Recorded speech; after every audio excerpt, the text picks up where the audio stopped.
Before, for anyone who's just joined, I'm mostly going to be whispering because I'm trying to not piss off my housemates too badly. Also, once I get into the flow of things, I can sometimes end up speeding up. And if any of the language that I'm using is unclear, or if you want to ask a question about something, or also critically, if you, oh wow, we actually suddenly have a lot of people. If you disagree with anything I've said, it's worth pointing out that I'm the debate coach for Bristol. This is a topic I've read about and I'm interested in. That said, I'm not, my PhD is in chemistry, not in the politics of authoritarian states. So again, if you think something's wrong, by all means, point it out. I also appreciate that, what was the other thing I was going to say? Sorry, it's been a long day. Yeah, a lot of this came from discussions predominantly with a friend of mine who grew up in Iran. So a lot of it is based around that, but I'm also, from my reading, a lot of it applies in other countries as well.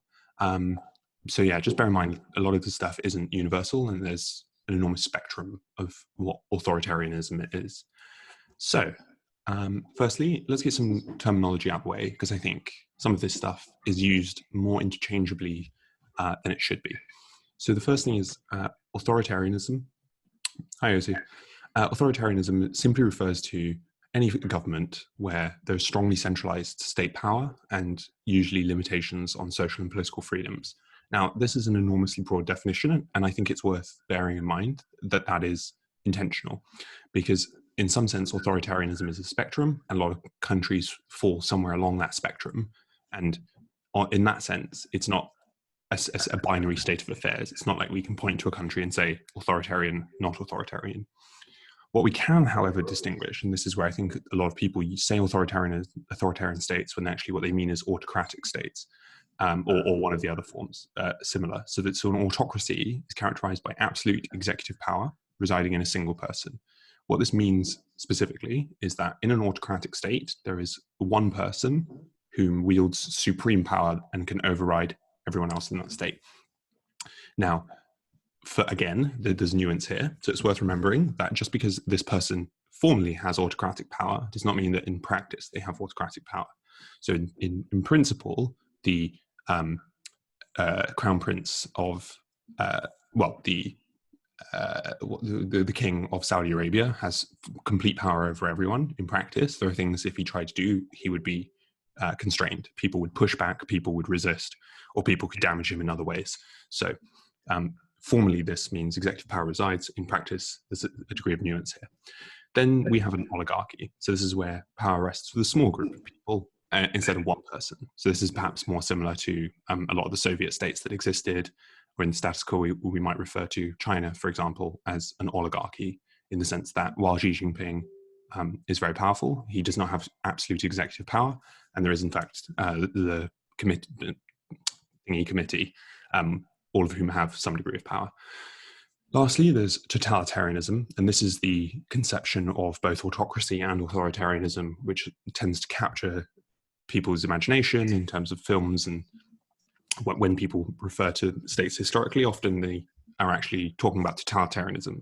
So it's not just where you have complete control over society, but it's also where the government seeks to control every aspect of people's lives. The economy, the media that people consume, they try and build a complete totalizing, i.e. all-encompassing control of what people can do, what they can think, and how they interact with the world. So this is when you tend to see things like propaganda or cults of personality, or just the complete banning of political expression. Whereas, for example, lots of autocracies or oligarchies will give the veneer of, or the pretense that there is a degree of opposition or a degree of democracy. Totalitarianism tends to abolish that entirely and give the impression that really there is one group of people in power and it's always going to be this way. So this is North Korea or the Soviet Union. Very few totalitarian states have existed throughout history, surprisingly. All right, a little bit more. Fascism. This is, again, a contentious topic, but it's one that I think was really worth understanding. So fascism is when you have an authoritarian nationalist ideology that believes in single-party totalitarian rule. The main feature of fascism is that they, in the modern conception especially, is that they're more than happy to undermine the machinery of democracy. So to a fascist, the authoritarian nationalist ideology is so important that they will do anything to to bring it into practice, right? And that means that they will use violence, they will undermine democracy, etc. This is different because from communism and socialism, because sometimes people sort of put them in the same box, in the sense that communism is a philosophy of how the economy should be organized, and it wants to eliminate the goal of class hierarchies. That means, though, that communism can be authoritarian, but it can also be democratic. So not all communists, I mean, obviously, but a lot of people seem to think that there's some degree of overlap between them. I would say there really isn't. A few more, we'll just race through these, mostly because these I think are interesting. So theocracy is when you're governed by a religious elite. So this is Saudi Arabia. Monarchy, obviously, it's a form of autocracy, but it's via some supreme mandate. So you have a king and they're born to rule, or they conquered, or whatever. Plutocracy, type of oligarchy, but it's where the wealthy elite control everything. Arguably, this is what the USA is. Technocracy, where people are chosen based on their capacity to govern. And this one, which I think is hilarious, kakistocracy, is when you're governed by the least capable. Try and guess which picture pertains to which one. Cool. I'm gonna skip through this. I think I've chatted about these states a little bit so far, and let's try and keep on time. Let's talk about probably two of the most interesting authoritarian states, in the sense that they pop up in debates a lot, and actually the internal dynamics of these countries are incredibly important for understanding how they act on the global stage. So firstly, Iran is a theocratic autocracy, but it is also a parliamentary democracy. So a lot of people perhaps know about the Ayatollahs, or they know about the what is known as the leader of the revolution. So at the moment that's Khomeini, and he is an autocrat. Supreme executive power is vested in him. He's often referred to as the supreme leader. He can literally override every other machinery of government in the country anytime he wants, whether that's the army, whether that's the parliament, etc. However, there is also a parliament in Iran, and they hold elections, and those elections are maybe not free, but they are definitely valid elections, and power does change, and often the people are elected, including the present Prime Minister Hassan Rouhani, who often ends up finding himself at odds with the supreme leader, and the conflicts that occur between them often play out, spill over into the national policy of Iran. That said, the Prime Minister always has to tread a fine line, because he knows that if he steps too far outside of the boundary of the supreme leader can dismiss him, jail him, whatever. That said, though, the supreme leader tends to operate and tends to grant the prime minister a degree of autonomy, because all dictators know that there's only a certain point to which you can push the people, and that once you go past that point, you risk a revolution, as has been the case in Iran in the past. So they're very intimately aware of the power of the people to override, an autocratic leader, but also there tends to be protests and things like that. And so the parliament essentially, I've heard it described as a pressure valve. So it gives people some degree of communicating whether they're unhappy to the supreme leader and to the ruling council. And as a result, it means they can make changes before things descend into a complete revolution. Then once you understand this about Iran, and you understand that it's not like the supreme leader or the Ayatollahs just doing everything, this actually makes them very different to Saudi Arabia. So Saudi Arabia is both a theocratic monarchy and arguably a totalitarian oligarchy. And the reason why I would say it's totalitarian in a way that Iran is not, is that Iran, for example, has a huge private sector, which tends to operate quite autonomously from the government. The military is a sort of separate branch of the Iranian government, and does not answer directly to the supreme leader, although there's a degree of overlap. And there is much more of a cult of personality around the House of Saud than there is around the Ayatollahs or the supreme leader, even in Iran. Currently, King Salman bin Abdulaziz Al Saud is the king of Saudi Arabia, but probably you've heard about MBS, Mohammed bin Salman, his son, who is the de facto ruler. So King Salman is now mostly too old to really rule the country, and his son is basically doing everything. Outside of the degree of control that Saudi Arabia does exert over its economy. So, for example, it finances most of the country through welfare spending, and the oil extraction Aramco is a national company, although quite recently they're thinking of floating it on the stock market. I'm not sure the progress on that. Lastly, Saudi Arabia does have a few local elections, but there's very little political freedom. For the most part, there is no culture of democracy in Saudi Arabia, and very little power is vested into the people. We'll talk about the grand bargain later, but essentially there's a social contract between the House of Saud, the religious family who run the country, and the people, which is the House of Saud will keep you rich and well fed and with lots of fancy stuff. In return, you don't get any say. What other sort of authoritarian states are there? I'm glad Poland's not on this list. I didn't want to get in a debate this soon about. I also don't know too much about the state of affairs in Poland, but we have a range from Hungary, where currently Fidesz and Viktor Orban are sort of squashing some of the checks and balances that exist on the government. But if, at present, by all accounts, it's still a relatively free democracy. People are allowed to protest, etc., all the way down to countries like Thailand, where you, as some of us know, can go to jail for insulting the king. But yeah, there's an enormous spectrum, and it's worth sort of understanding the differences between them and sort of having a general picture in your head of how far along that spectrum is. So, can people protest? Does the government have the authority to just arrest people without justification? Do the courts still exercise oversight over the government? This is all stuff worth learning as you read about a country when you're building your case file or whatever. All right. The next section of this talk then is how do authoritarian states, how do autocracies? From now on, I think I'm going to mostly refer to the word autocracy because it's sort of the end point of authoritarianism. So let's talk about how they come to power and some of the subtleties that arise within that. So there's three ways. The most perhaps well-known is military coup of some sort, other one, revolutions, and lastly, illiberal democracy, i.e. using the democratic process to undermine democracy. So this is the most common way in the modern era. So typically, this is sort of a playbook that's been written about.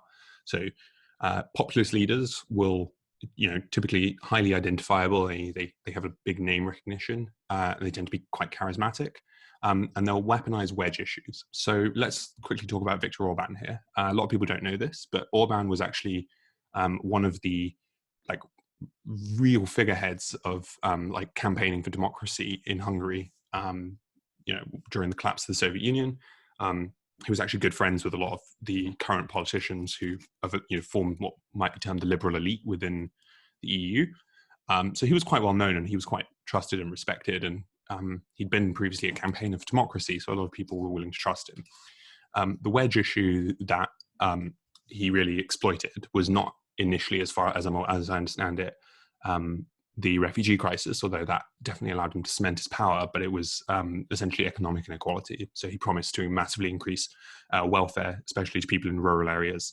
And so now what you see in Hungary is you have a very rural urban split where rural voters prop up Fidesz, and the weird maths of the parliamentary system give them a majority.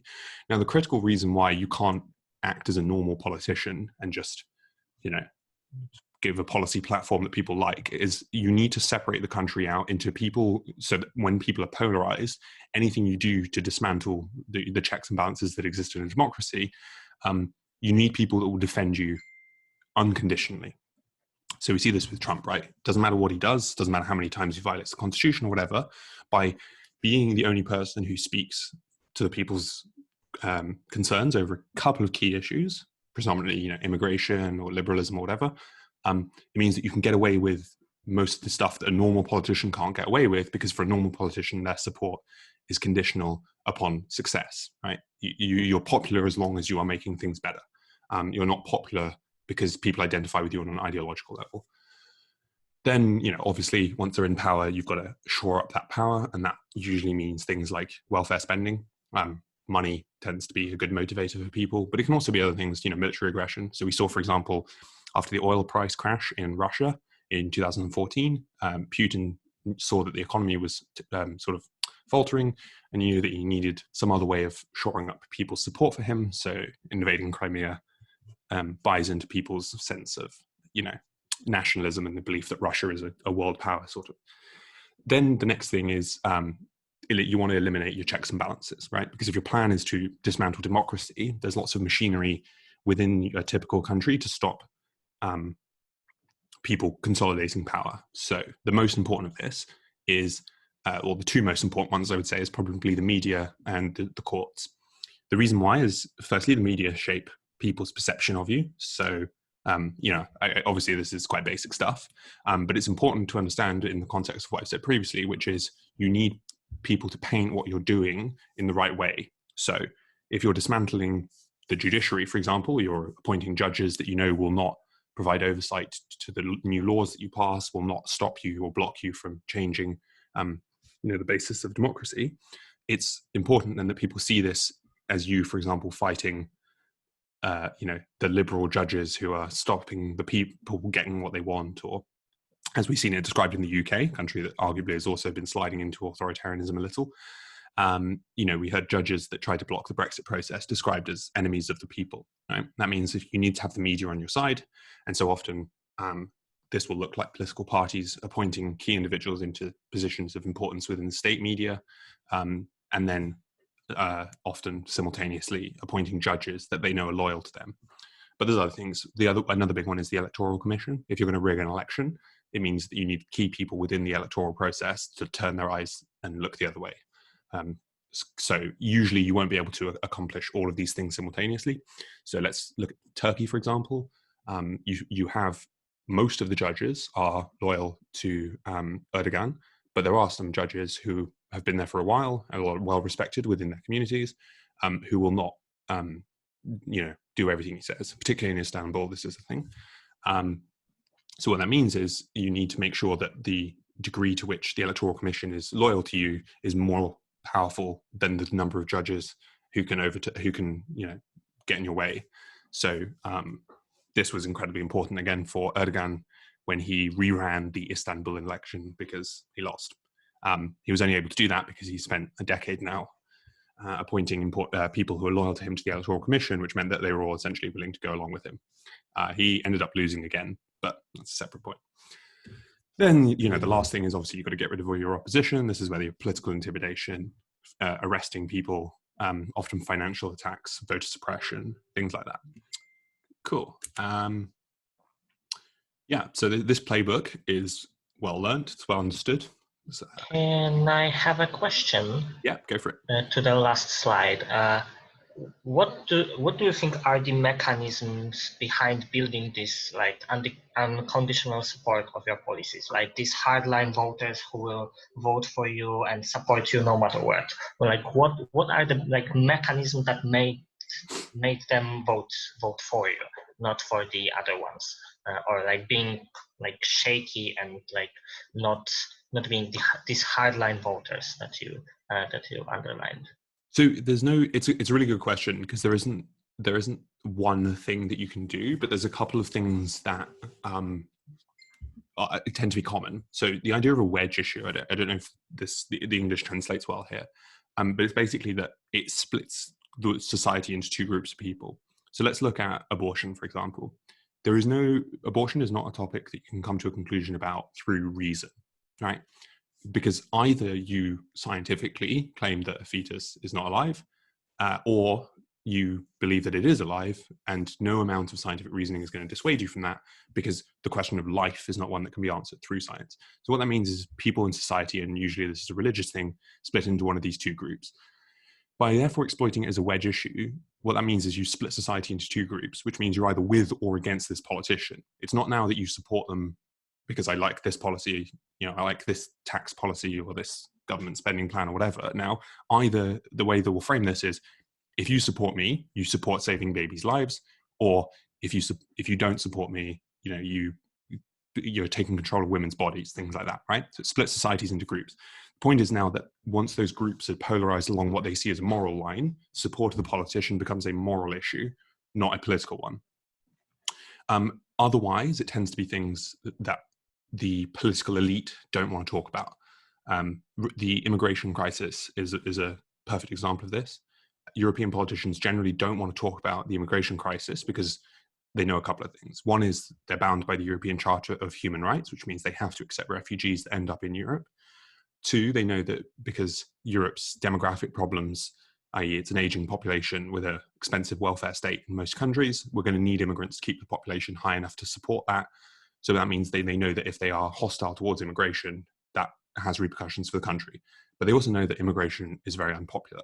So one person coming in and being the first politician willing to stand up and take the stance that people want, which is anti-immigration policies, means that now the political elite can't take a strong stance for or against, because if they say, no, we actually do need immigration, they'll be more unpopular than they already were. And if they try and say, we don't want immigration, then they know they are putting the country in jeopardy in the future.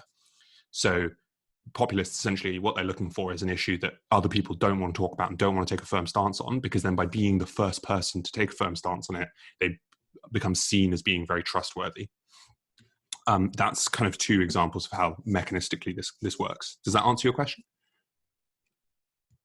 Yeah, it does. Thanks for the explanation. Yeah. Cool. So lots of countries have ended up in authoritarian rulership through this. Turkey, Russia, maybe the USA is heading in that direction. Who knows? All right, the next one, military coup. Now, this is one that's really interesting because a lot of people seem to think it's just the military can just go, oh, cool, we're taking over the country. And it's actually not that simple, right? Because governments only function insofar as that they have legitimacy. What do I mean by this? Basically, for a country to work, you need people to go to their jobs, you need them to pay taxes, you need them to cooperate with laws, and obviously you can arrest people who don't cooperate with laws, but there's a lot of subtle ways that each person just making one small action a day to try and undermine the government can collectively bring down a government very quickly, right? So all it takes is 20% of the population now decide to start evading taxes, and all of a sudden you have a budget crisis, or people start hoarding food, and now you have food shortages, right? And there's also, therefore, governments need legitimacy. So therefore, if a military just ups and tries to take over the country, they'll actually fail pretty quickly. And a really good example of this is, I believe when was this? This was when I was graduating, so 2016. Maybe I got that wrong, but the military actually tried to stage a coup against Erdogan. Now, obviously, in this case, maybe the belief is that they certainly claimed that they were trying to protect democracy, right? But the point is the coup failed because the military was divided, firstly, because they knew that the government was popular. And secondly, the people actually opposed the military. So people actually moved their cars, for example, to block bridges, to stop the tanks moving towards the palace, etc. So that means that the first step in any military coup is that the original government, has to lose legitimacy. And usually this is a crisis or some sort of protest. That means then the military, therefore, now has to pick a different power base, right? So they can claim, for example, oh, we're not carrying out a military coup, we're supporting the legitimate opposition. Where have we seen this, for example? Bolivia recently. So the president basically abolished term limits and tried to run again. This was seen as him basically undermining democracy. The opposition said this was unjustified. The military was sided with them, kicked him out of power. Now Bolivia is basically a military authoritarian state. But the military can also pick protests. So we saw this happen in Iran, for example, where there was a protest just made up of civilians, but then the military goes, now's our chance. And they sort of say, oh, we're on the side of the people, right? So you need some source of legitimacy, because people in general don't trust the military to rule. They see the military as an institution that protects them, not as an institution that should be governing them. So the military can't, in of themselves, gain legitimacy. Usually then what happens is you claim a temporary crisis. So Bolivia, again, is a good example. They said, oh, we have a crisis. What's his name? Oh, can anyone remember the name of the guy in Bolivia who just got kicked out of power? Okay, whatever. Evo Morales? Yeah, that's the guy, Evo Morales. Cool. So you claim it's a temporary crisis and you depose the government and take over. Now then usually the rule book, and there are exceptions, but usually then what the military will do is, obviously, as I've said, they usually can't rule themselves. So they instead pick a puppet. So that's, sometimes it can be a general, who they put in charge, saying, oh, in this person, they rebrand them as a politician, but they know that they're loyal to the military because they came up through the ranks of the military. But it can also be a loyal ally. Bolsonaro, for example, is very popular with the military, and while it's not been a direct coup, the military has definitely been instrumental in supporting his rise to power. Then, of course, the crisis never ends, and eventually your autocracy becomes cemented by virtue of the fact that the military has taken over the branches of government, and usually people's attention spans are unfortunately short, particularly in a crisis when it's fine to protest for a couple of weeks, but eventually you start running out of food, you don't have a job, etc. And that means people stop paying attention, they lose the energy, the motivation to rebel, and especially if they've just been through one revolution, the fact that the military is now in control means that people lose the motivation to try and kick them out. So that's military coup. Yeah, so yeah, okay, I think I covered this. Oh yeah, often the military coups work by reinstating historical power structures. So in Thailand, for example, the military restored the power of the monarchy, or they claim to anyway. The ecclesiarchy, by the way, if you've not seen that word before, means like the religious elite.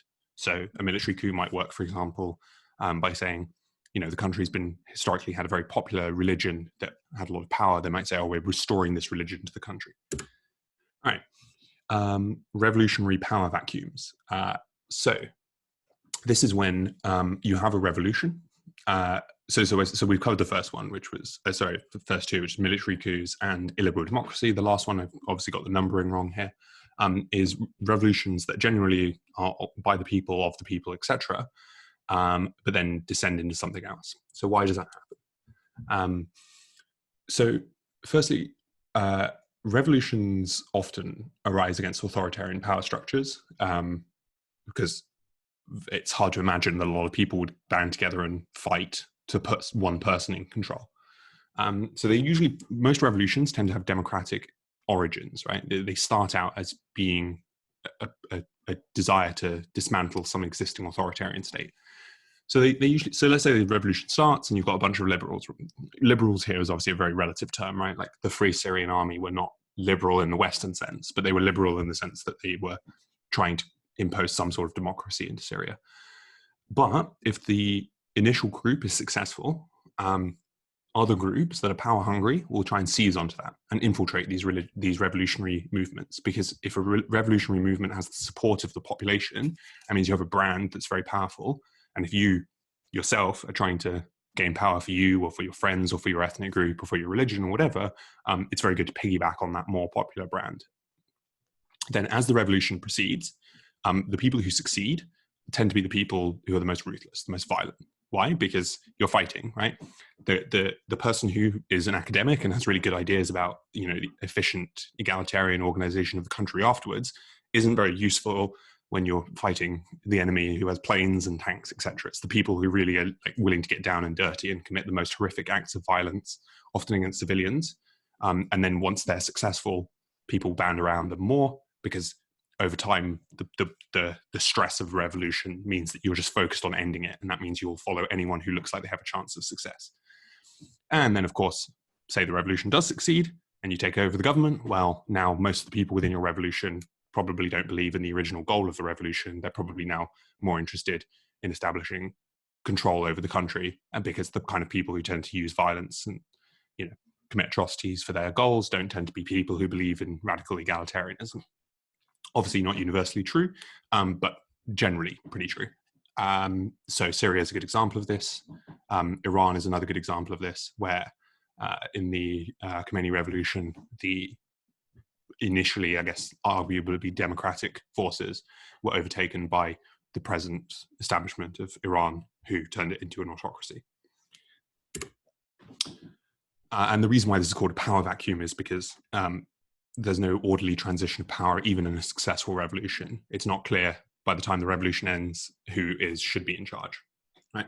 And the people, again, as I've said earlier, revolution fatigue is a thing. By the time the government's brought down, people often see the symbolic gesture of hanging a dictator, toppling statues, whatever it is, and they often don't tend to question what comes next. Now, often there's another problem, which is the existing state probably didn't leave much of an opposition. So that means even in the best case scenario where one group with a generally vague sentiment towards democracy comes into power, maybe the corrupting forces were not complete. The problem still remains is that you have one group of people who are probably relatively ideologically synced up, and now they're the only people in power. And that means that if you want someone to oppose them, other people have got to step up and basically stand in the face of this incredibly revered group of people, the people who literally just toppled the government and granted you your freedom. And you have to be the person to stand up in opposition to them and say, no, I think they've got it wrong. Pretty hard job, doesn't tend to happen. That's why even a lot of post-revolutionary states that do successfully form democracies often tend to be dominated by a single party for a very long time. And you're basically relying on that party not suppressing people's freedoms.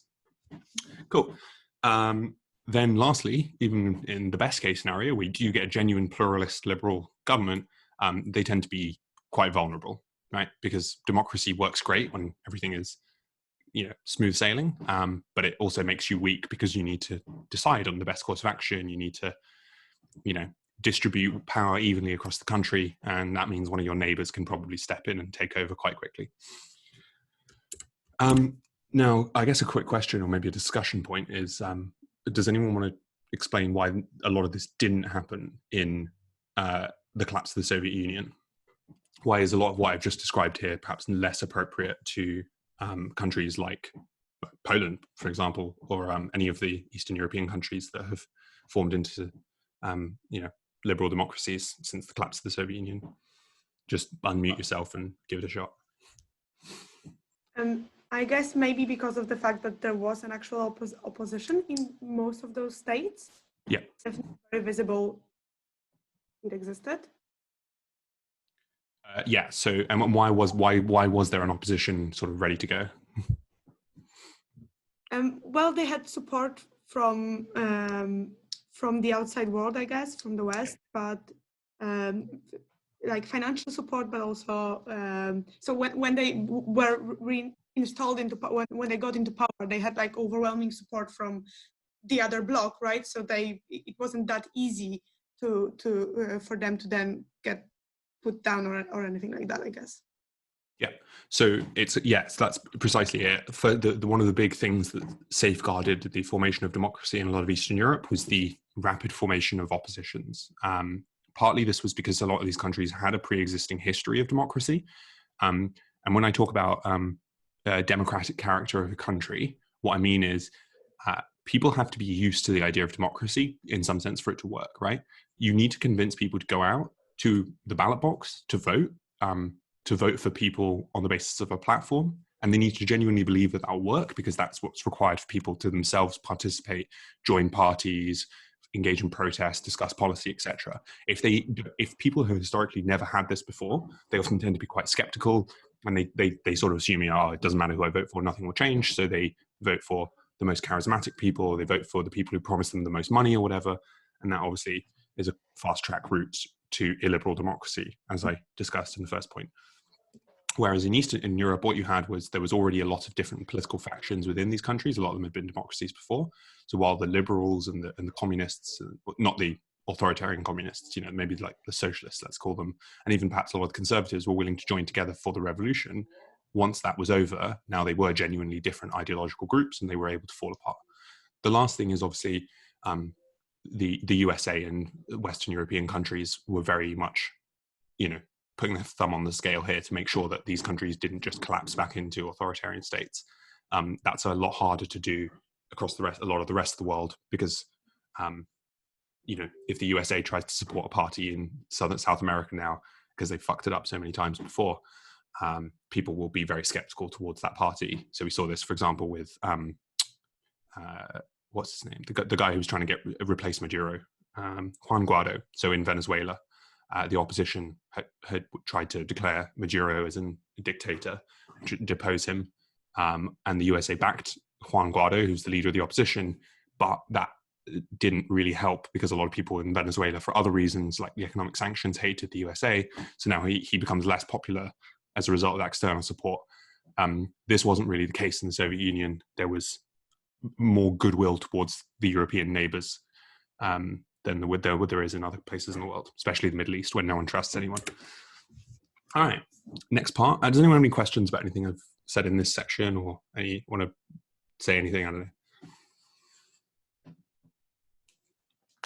Yeah, on that point that you just mentioned with Ala as well, I would also say that collapse of Soviet Union was something that we can actually predict and prepare ourselves for, because the Cold War was progressing towards the failure of Russia, and you see those changes in economics being made.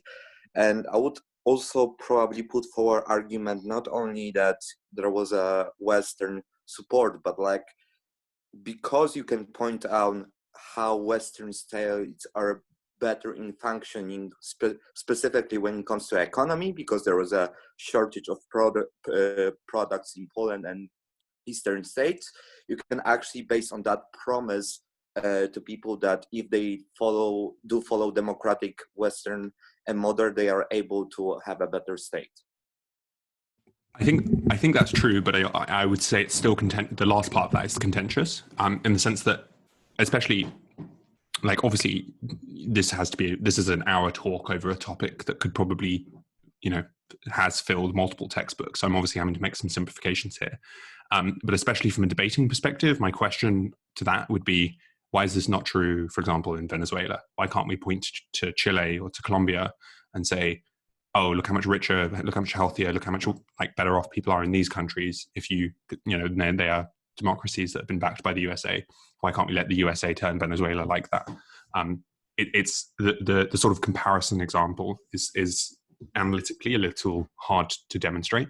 Although I think in the real world you're probably true. Like, especially within Berlin, this is like a perfect example of why that is actually true in the real world.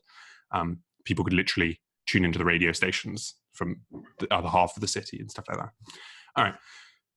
Unless anyone else wants to interject, let's move on to dictators themselves. What are they like? What do they do? What are their motivations? So, in popular opinion, I think, and actually also in a lot of debates, you hear claims like dictators are stupid or irrational. Neither of these is true. The one that particularly annoys me is saying that in debates that dictators are irrational, because for someone to be irrational means that they are unpredictable. They don't have clear motivations that underpin their reasoning, and that means you can't draw any analytic conclusions. So what's the point? Most dictators don't survive very long unless they are, very rational, very calculating. They tend to be, and even if they don't, succumb to external invasion, people around them will knock them off the top spot pretty quickly. Most dictators, it's safe to assume, are very, very clever people. The next thing is that they tend to come from privileged backgrounds. They also tend to be highly educated. And actually what this means is, on average, they tend to be more liberal than the population of the states that they govern. So a lot of people will look at a country like Saudi Arabia and say, oh my God, the House of Saud, they're so conservative, they're forcing the people to live in this very, theocratic, regressive society that tramples on the rights of women and so on. And actually that's not true. Often dictators are left trying to basically satisfy a population who wants a lot of this cultural conservatism or regressive values. And therefore they can't really liberalize in a lot of instances. So this is only a small section of what happened in Syria, but actually, what's his name? Bashar al-Assad was actually quite liberal, and he was actually starting to liberalize the country a bit. And then actually got a lot of pushback against that. And that's actually why a lot of the initial revolutionary groups came from religiously conservative backgrounds. They weren't necessarily pissed off that he was a dictator. They were more pissed off that he was pushing to liberalize the country. This is not intuitively obvious, but if you think this guy was, a lot of people don't know this, but he was doing a PhD in ophthalmology at Imperial College London shortly before his brother died, and he was basically drafted in to become the next dictator. It's unlikely, given the option, he would have preferred to live in London than in Syria, unless presumably he didn't particularly love the way Syria was being governed before. Kim Jong-un studied in Switzerland, and for those of you who were in Thailand Worlds, hang on, I know how to say this, Wajiralongkorn, I think. Yeah, so he did his bachelor's in Australia, and he actually spends most of his time going to wild parties in Berlin and shit. He is not to the conservative cultural figure that maybe he's painted as often in Thailand. All right, what's life like as a dictator? This is a question I don't think people stop and consider enough, but it actually is quite interesting, because being a dictator sucks. Like, some people are just genuinely so power hungry that they wouldn't want to do anything else. But like, for any normal person, being a dictator is the worst, because if you've got absolute power, then obviously you've got absolute responsibility. And in the sense that you have a lot of agency over the state and you can make it succeed a lot, any failure ultimately points back to you. Now, this is why purges are so common, right? Because as soon as something goes wrong, everyone's going to turn and look at you and go, why has this gone wrong? And so therefore you've got to immediately find someone that is at fault here. And that often means you've got to purge people in order to redistribute blame.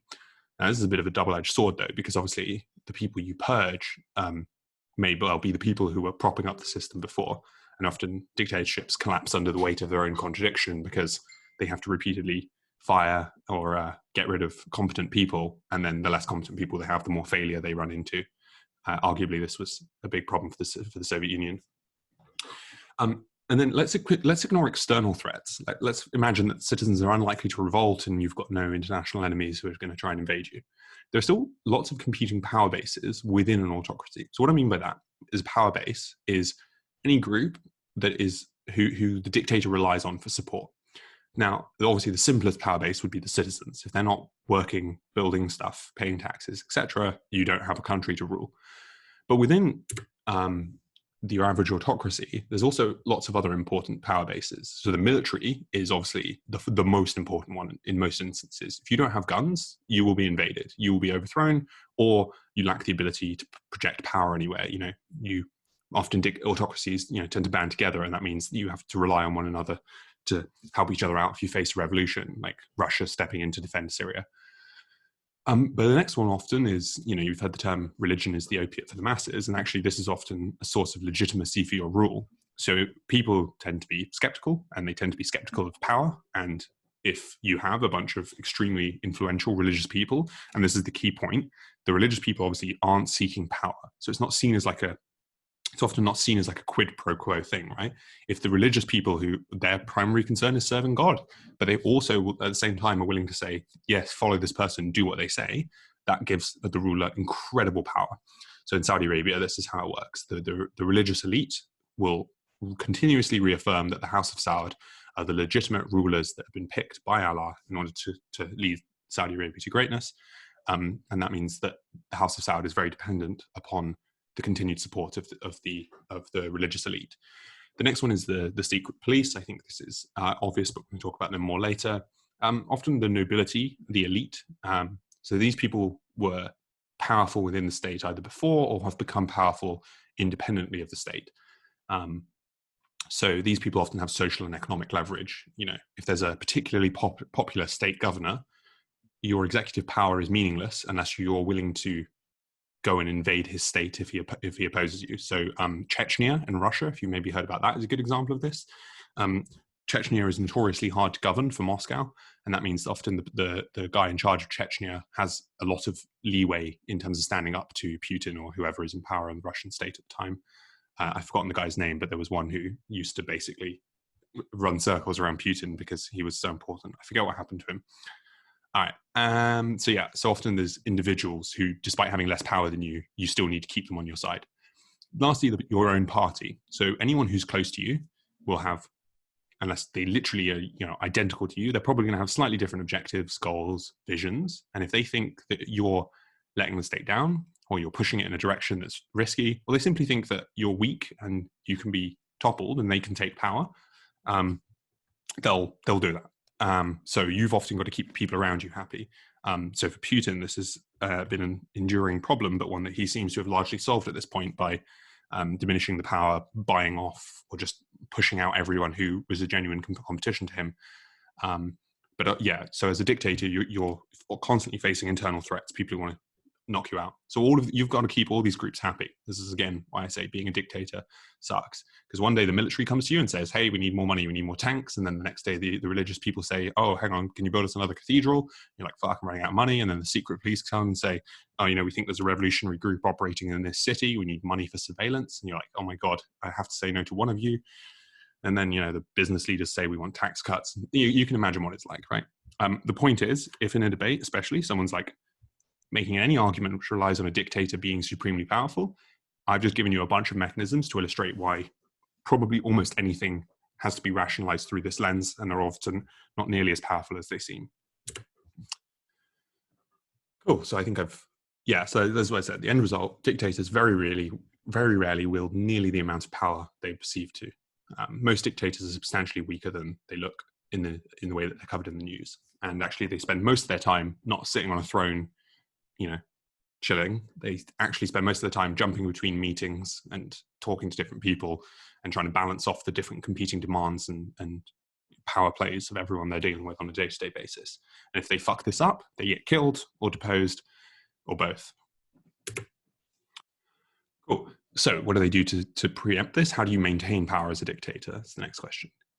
One strategy is just preemptively destroy these power bases. And that means it's no good getting to the point where they're already powerful, because if they constitute a power base, that means it's too late, that you're already dependent upon them. It's going to take a lot of effort to drive them out. Instead, usually during the transition itself, as in the days in which you take power, you need to preemptively gut all of these groups, right? You need to make sure that none of the people who operated in the estate that you're trying to take over can in any way pose a threat to you. So Stalin is a perfect example of this. He executed most of the high-ranking generals in the existing Russian military and promoted people that were loyal to him. Didn't really care if they had military experience. He figured they'd learn. The point was they needed to be loyal to him. He basically, completely eliminated religion, executed, imprisoned a lot of people. Most of the Russian nobility was exiled, executed, sent to gulags, whatever, stripped all of the economic leaders of their capital, brought it into the hands of the state. Now, obviously, this worked nicely because the Soviet Union was already a socialist construct, but it's particularly important in light of what I said previously. The Politburo, the secret police, they were, again, executed, imprisoned. He wanted to make sure they couldn't conspire against him. And lastly, purged all of the party officials who within his own party who could have threatened him. And then he carried out regular purges routinely, so that if any one of these groups grew too powerful, he'd sort of nip them in the bud. This is how you maintain power. I wonder if this is going to play. Actually, let's not bother. It's a video. I'll send it to Alaj. You can send a link afterwards. It's really worth watching. It talks about how in the days of the revolution of the what they call the Ba'athist party in Iraq. This is when Saddam Hussein takes over. And on the day that he takes over and announces that he's now essentially ruling the country, he basically gathered all of the senior party officials in a big hall. There's a video of this. And one basically stood up on the balcony and started reading names off a list. And each time he read a name off the list, the secret police would come in, put a bag over that person's head and drag them outside. And then no one knew what was going on. No one could leave the room. He just carried on reading the names on the list. One by one, these people get taken out. Eventually, the names on the list are people who conspired against him. Now, the key thing is he hasn't actually, like lots more people conspired. He hasn't actually picked everyone. But what he's picked is a critical mass of the people who conspired against him.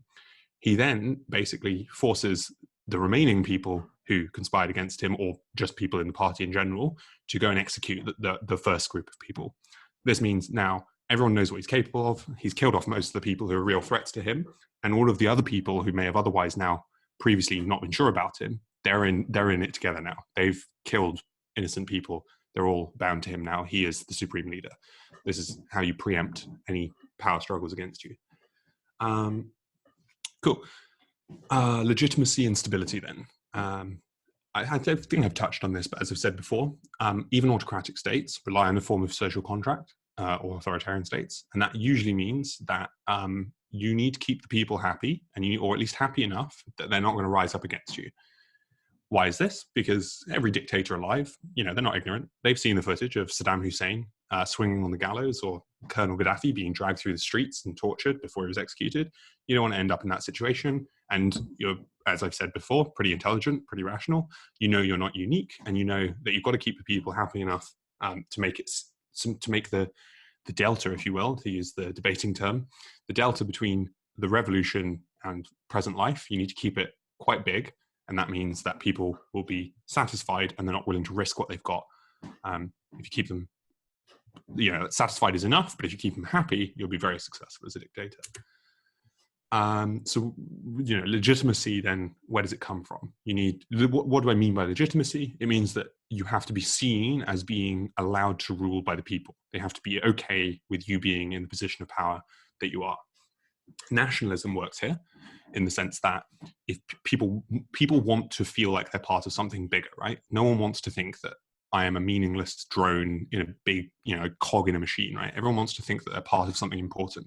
And making people feel like they're part of a national project is a really good way to do this. So if you can give people the impression of our country is great, our country is better than other people, we're more important than other people, and we're going to make our country recognized in the world as being seen as important as it is, then that will be a way for people to trust you and believe that you are legitimate, I'm going to use that word again, in ruling the country.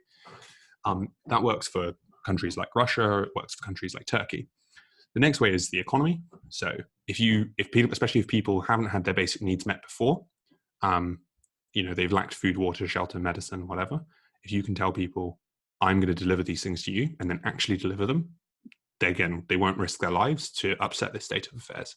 So autocracies with growing economies, we have rising wages, opportunities improving, infrastructure is getting better, continuous rise in welfare. Those kind of autocracies probably survive indefinitely. So China is a fantastic example of this. Insofar as that the Chinese economy will continue growing, and Chinese people can see themselves getting richer, and they can see the country getting more powerful on the global stage, they will have no reason to overthrow the CCP and reject them, because, as is often said, democracy is a conditional good.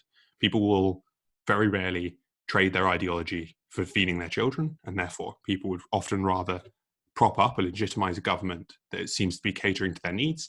And so this is very important for a lot of dictatorships. Equally then, this is often why things like economic sanctions are so powerful against them, because if the dictator knows that now this social contract is being broken, they know that they're at risk. Cool. This is, for me, is the most interesting part of the talk, because this is the part I didn't have much relation to until I spoke to people who had lived in dictatorships or autocracies or authoritarian states. Because the question then is, what is life actually like for the people in these states? And the answer is, surprisingly, it's mostly like the same as ours. The people who live in Iran, they wake up, they go to school, work, they cook, they watch TV, sometimes they even drink. Their lives are mostly the same as other people. And also, often, it's not like soldiers with guns marching down every single street, killing people willy-nilly. Actually, most of the time, unless your family are involved in some sort of revolution or hostile, 99% of people will never directly experience the extreme measures that the state will take to preserve its power. They maybe notice the soft controls, but they'll never have their door kicked down by a soldier and dragged off to a gulag or whatever, right? So then the differences are actually much more subtle. The first one is propaganda, and this is not anything new to people, hopefully, but it's that all the media that you control all the media that you consume is somewhat controlled by the government. All right, again, this is not revolutionary. I don't think it surprises anyone. But what I think some people don't realize is, has anyone heard the term hypernormalization? It says, based on it's a documentary called Hypernormalization, and it talks about how the Soviet Union was able to keep control. Right, and this is really interesting. It's basically, a lot of people think propaganda is just constantly pump out things that make you look good and everyone else look bad. It's not just that. Often you pump out confusing, contradictory, or directly conflicting ideas. So you have different news channels telling people a different story. You have the news readers one day say one thing's happening, and the next day, or maybe even 15 minutes later, they say something else is happening. Whatever, right? Examples are not important here. The point is that you're constantly contradicting, constantly conflicting with things that other people are hearing. Now, why would you do this, right? Isn't it better to just be completely in control of the message? The reason is you probably can't control all the news media that people are consuming. Even in the Soviet Union, even during the height of the control, you know, there were still Western books getting in, there was still Western news filtering in, people were traveling. There was always, you can't ever completely, unless you're North Korea, even then they're not perfect, you usually can't completely stamp out the flow of information. What that means, though, is that if people are used to being confused and they're used to hearing the government say, or sorry, the media say different things, you don't even need to, if a really damaging report comes out for you, or people start hearing that something, you know, you're losing a war in some region or whatever, people just aren't going to believe it. They have no idea, they have no reference frame anymore of what is true and what isn't. They hear 10 different things all day, every day. So they just stop believing anything. And this is toward the end of this collapse of the Soviet Union, everyone knew that, like, something was going wrong, but they didn't really know what, because they would be hearing the Soviet Union is this most powerful ever, we're winning the war. Then later they'd hear, maybe even on the same radio station, you know, we've collapsed, there's been a revolution in this country or whatever. So I mean, people just kind of give up. They stop seeking the truth. And that means you now no longer need to control the narrative completely, because it doesn't have any effect on you. Okay. Next thing is, you know, this state-run news, obviously in direct control of government, but often they'll exert a degree of control over non-state news actors. Now, this isn't usually explicit, right? This can actually be in the form of boosting or confirming media at the expense of dissenting voices. I think if you've been following American news, this is a really good example of how this looks in its prototypical stages. Trump will continuously, every time CNN comes up, fake news. Every time a CNN reporter asks him a question, oh, a stupid question. Every time Fox News comes up, he'll talk about how great Fox News is, and, you know, he'll give Fox News reporters more time to ask questions. So what you're doing there is you're not actually controlling the media, you're just boosting different avenues of information in a way that's beneficial to you. And often this has a self-replicating effect or self-sustaining effect, because if you boost a media station, that means they get more money. That means it's in their interest now to support you even more strongly. So you don't even necessarily even need to directly control them. You just, like, make it in their own economic interests to support you. Yeah, cool. Let's move on. State surveillance. This is another one that's often not understood by people, but it's really quite interesting. It's the fact that so it's a lot of people think state surveillance means that you'll get caught, and it's not that. It's state surveillance becomes an ever-present part of life, and it's usually very visible. So you know there's CCTV cameras all over the place. You see police a lot. You experience a lot of excessive bureaucracy. Actually, this one I think really caught me off guard. Does anyone want to unmute themselves and tell me why they think it would be in the interest of an authoritarian state to create excessive bureaucracy?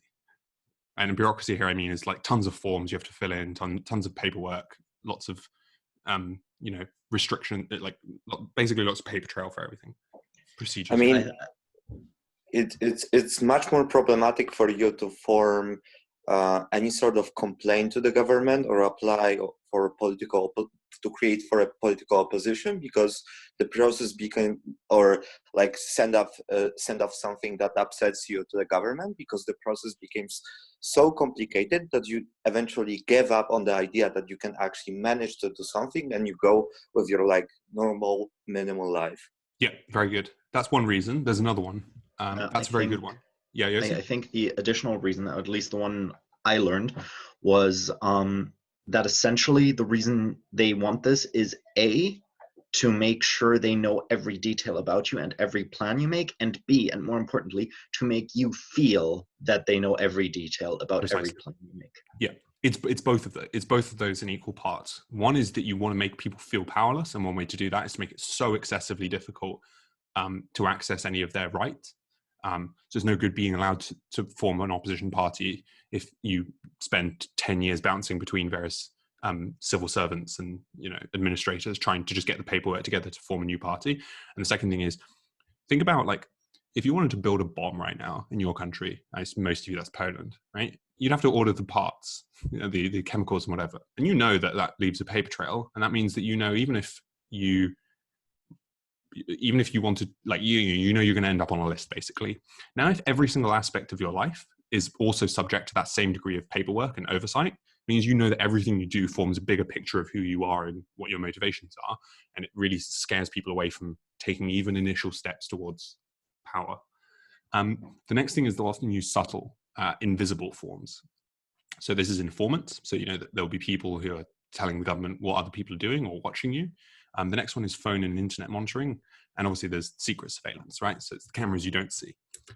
Now, why is this together forms something called the chilling effect, which you may have heard before, and I'm going to explain now why it's so powerful. The reason why the subtle surveillance techniques and the visible ones work together is because actually the goal is not to catch dangerous discussions. It's not to catch people in the act of conspiring against the government. It's to stop them from doing it in the first place. So often most totalitarian states, they don't actually have the resources to engage in complete monitoring, right? Even North Korea can't listen to every conversation that's happening everywhere in the country all day long, right? That means they can't actually monitor everyone, and therefore it's hard to catch people in the act. So it's better to prevent them in the first place. How do you do that? The first thing you do is you often make a few high-profile arrests. So Saudi Arabia can't arrest everyone who's a dissident, but when they do arrest someone who writes a blog post criticizing the government or whatever, they'll do it in a very high-profile way. They'll have show trials. And the idea here is to terrorize others. So to the extent that you know writing a blog post against the government could land you in jail because you've seen it on the news, you're less likely to do it in the first place because you don't want to take the risk that you'll be the one that's caught. And the more visible you make this, the more that plays in people's minds and dissuades them.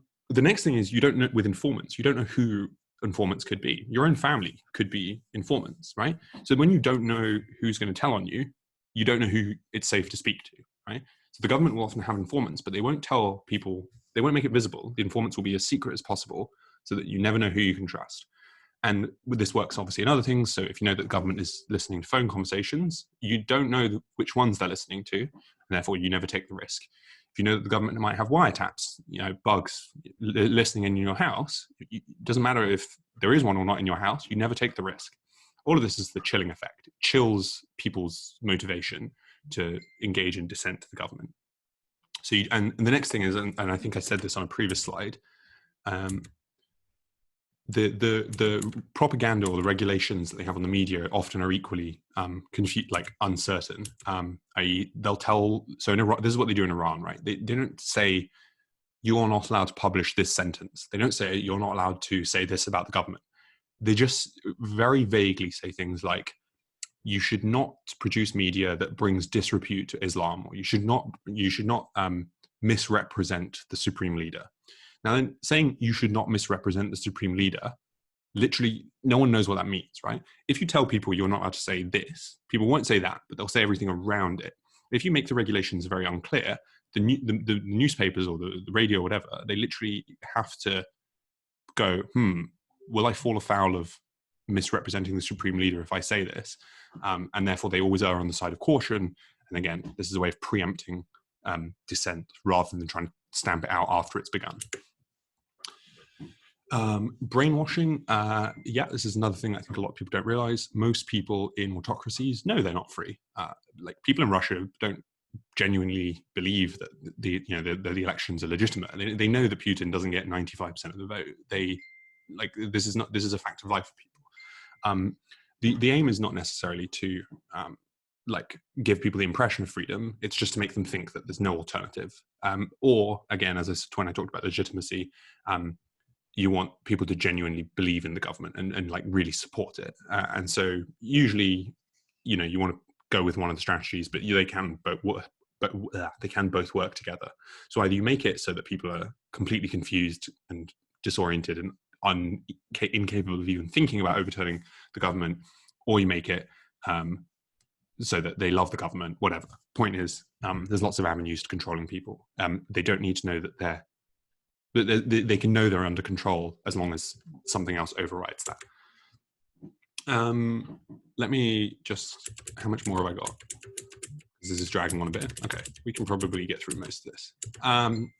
Elections, again, when I was talking about Iran, a lot of countries do actually hold elections because this gives people the illusion of control, but it can also be a useful way of gathering information. So if your options are poll a bunch of people and ask them what they're unhappy about, and they're probably not going to be honest because they're scared if the person polling them is an informant, then that means it's very hard to figure out where the problems exist. Whereas if you give people some degree of democracy, it's a way of you gathering information about what problems are in advance.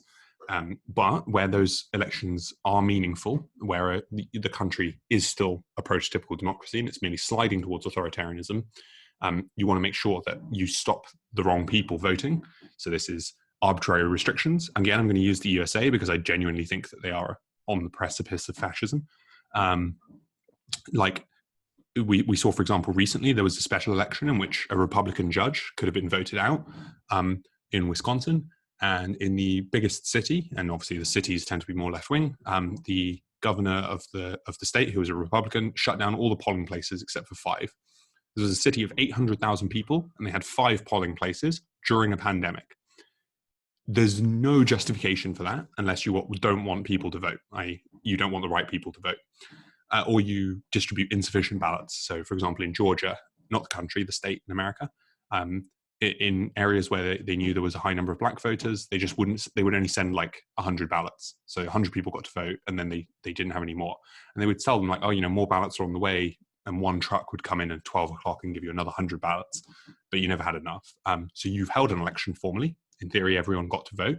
In practice, a lot of people couldn't get to polling stations or couldn't get ballots or whatever. Lastly, is let's call out another country now. I've been shitting on the USA for a while. You'll station military or police around areas where people might otherwise be scared of them. So in Israel, for example, there was reports that they had military presence around polling stations where there was lots of Arab areas. Also, you can see in Sri Lanka in the bottom right there, they did a similar thing. So this guy doesn't do anything. He just stands there holding an AK-47. But you know that he's affiliated to the ruling party, and you know that he's watching you, and people become scared. And even if, again, it's all about subtle control. You don't actually have to hold people at gunpoint and tell them to vote in a certain way. You just have to make them believe that you might. All right, that's all been very negative. How do autocracies fail? How do people bring them down? The answer is very rarely, but there's a couple of ways. Foreign intervention, so you get invaded. A military coup. Sometimes the military coups actually make things better. We saw, for example, in Zimbabwe, a military coup actually brought down Mugabe and appears to have made some progress towards restoring democracy. There was a question mark here next to Bolivia because at the time it wasn't clear. The answer is now, since I gave this presentation lots, the answer is it was not a liberalizing military coup. The military now runs the country in Bolivia. The next thing is often electoral opposition can actually become sufficiently powerful. When the authoritarian party fails to crush opposition completely, sometimes the opposition can become powerful enough to actually take over the country. We saw this in Chile, for example. What's his name? Not Allende, that was the guy before, Pinochet. He held a referendum to try and increase his power. It backfired. Mexico, similarly, opposition parties were able to gain enough political power that they were able to push back against authoritarianism. Civilian protest is obviously one that we're probably in Europe more familiar with due to the collapse of the Soviet Union. And then there are a couple of instances where armed insurrection, i.e. a violent revolution, I'm distinguishing this from civilian protest because civilian protest is usually peaceful in nature, like Tunisia or Portugal in 1974. Armed insurrection is when people take up guns and fight the government, and those less reliably bring around democracies for the reasons we talked about before. Economics is king. I think I've touched on this enough. I think I'm not going to talk about this anymore. I think you can read this if you want. There's a lot of big revolutions. Syria, for example, there was a big drought beforehand. Tunisia, this was the start of the Arab Spring. So a guy called Mohamed Bouazizi, basically the government confiscated his vegetable cart or his permit to sell at a market, I forget which. So he couldn't feed his family. So he set himself on fire in a public place and tapped into the zeitgeist of the time, which was that people were sick of being poor and having no freedom. Let's move on. The next thing, I think this is a really useful one. I actually use this in a lot of debates. The middle class is the engine that often powers democracy or revolution, because true workers' rebellions are rare to the point of non-existence. Even in the Soviet Revolution, the workers were obviously the vehicle of the revolution, but they weren't the ones driving. You need ideological people. You need people who think. You need people who have connections and know what the weaknesses of the government are. And the people who are working 12 hours a day in a field very rarely are those people. So most revolutions are initiated by the educated class. And actually, if you want a revolution to happen, you generally want an educated middle class. So this was the USA's theory, actually, post the Second World War. They had this general belief that if we just made enough countries rich and educated enough, they would eventually become democratic one way or another. this sort of has stagnated. It's not clear when this works and when it doesn't. I think probably a large part of it comes down to what I said before, which is the middle class don't want to, even if they have the capacity to threaten the government, they probably don't want to, and if things are working. So the Chinese middle class, doesn't matter how educated they get, as long as the government's working, they're very unlikely to want to overthrow them. Coordination. So this is it's not enough for everyone independently to feel like they want to bring down the government, because people are too scared to talk about it. This is what I said in the chilling effect. So what that means is you need a way of getting all those people on the same page at the same time. And that usually is like social media has been the most recent vehicle for this. So because if one person stands up and says, I'm sick of this, let's bring down the government, he'll get squashed pretty quickly. So you need enough people to do it at the same time that they can't arrest us all type thing. So this has been, there's been a debate about this, I think, a while back, like funding Twitter in authoritarian states. I forget what the exact motion was, but this is why social media is so important, because it acts as a diffuse way of lots of people synchronizing their desires to revolt at the same time. Also, the other thing about social media is that often these companies are based in the USA, and that means that it's very hard to control them. So maybe you can control your state media, but you can't control WhatsApp as easily without just shutting down the internet, which actually at the time when I gave this presentation, Iran had been under an internet blackout for 72 hours. So the government saw that protests were happening, people were organizing them on WhatsApp, and so they panicked and shut down the internet entirely until they could get that under control. Lastly, I wanted to say, again, this was very relevant for Hong Kong. Often when you're protesting, social media is incredibly important because you need to share tactics and you need to monitor state movement. So during the Hong Kong protests, people were, for example, sharing ideas of how to block tanks by gluing bricks to the road, and were sharing information on how to build things to defeat the facial recognition tech. All right. Post-revolution. So again, we've said most of the time your revolutions, even when they bring down the government, they don't tend to create democracies, because you need that culture of democracy. You need people to believe that democracy works. You need opposition. So usually countries post-revolution are very fragile and they require political, military and economic aid from outside actors to survive. So we touched on this when we talked about Eastern Europe and how the USA and Western Europe were able to assist these countries in surviving. This is critical for a revolution to succeed. So when I gave this lecture last time, we were 2 days away from an election in the UK. So I was encouraging everyone to go and vote. As for you guys, I don't know when the next election is in Poland, but I encourage you all to go and vote, because if the last hour of me talking has convinced you that authoritarianism. Send a letter. Sorry, what was that? We have elections soon, but there will be correspondent elections. So we'll be sending a letter who are we voting for president. We can argue whether or not there are fair elections. Probably not, but it's going to be fun. Yeah, I obviously when I was giving this, I was giving it in the UK initially. That's the end of the lecture, by the way, guys. Thanks for listening. If you have any questions, now's the time. So when I prepared this originally, obviously I was talking about the UK, but when you asked me to give it and said this was the topic you're interested in, I was sort of, from an outside perspective at least, I don't claim to be an expert, but a lot of what's happening in Poland strikes me as not just the early stages, but the advanced stages of the illiberal path to authoritarianism that I talked about. So the control of the courts, the control of the media, giving economic handouts to people, stuff like that. Yeah, it all sounded very chilling, I would say, when you were talking about that, because it's like, yeah, that has happened, that also has happened, that will probably happen soon. So it's not well, it doesn't. Yeah, I mean, it's sometimes. I mean, as long as the electoral mechanism still works, as long as you can genuinely get opposition into power, then it's not a lost cause. So vote. Thank you very much, Ron. Thank you for this workshop. Cool. It is recorded. Are there any questions?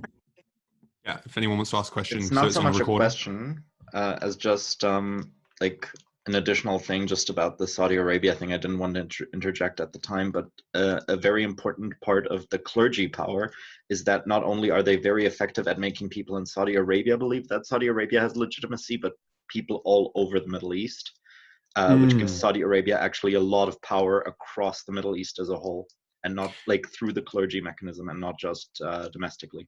So it's interesting you bring that up, actually, because I have another lecture that I gave immediately after this on the Middle East, which talks about Saudi Arabia and Iran and why they are so influential on the global stage, and how Saudi Arabia's position as not just an Islamic country, but the Islamic country, the country that has Mecca and Medina, means that they're an incredibly important geopolitical ally. Because, as Yossi just said, the support of Saudi Arabia doesn't just grant legitimacy to the House of Saud for the Saudi Arabian people.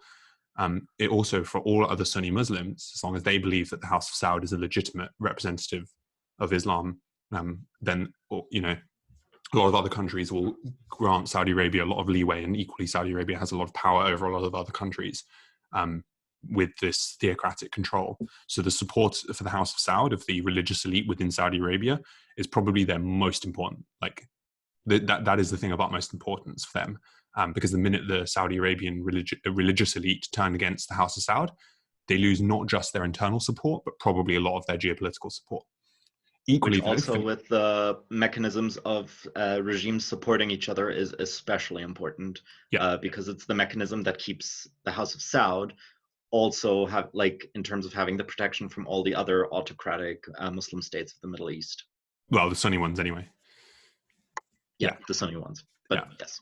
So I don't know if you guys enjoyed this. Maybe I'll come back to do the part 2 on. Well, it's not really part 2, but they kind of link together quite nicely. It's on the Middle East, not about Israel. Like that. We would for sure really like that. If you'll have any free Friday, probably we're still gonna be in quarantine for some time. So if you'll have any free Friday or any other day, actually, it would be awesome. Cool. All right. In that case, then, unless anyone else wants to add anything, let's wrap it up there. Thank you very much, Ron.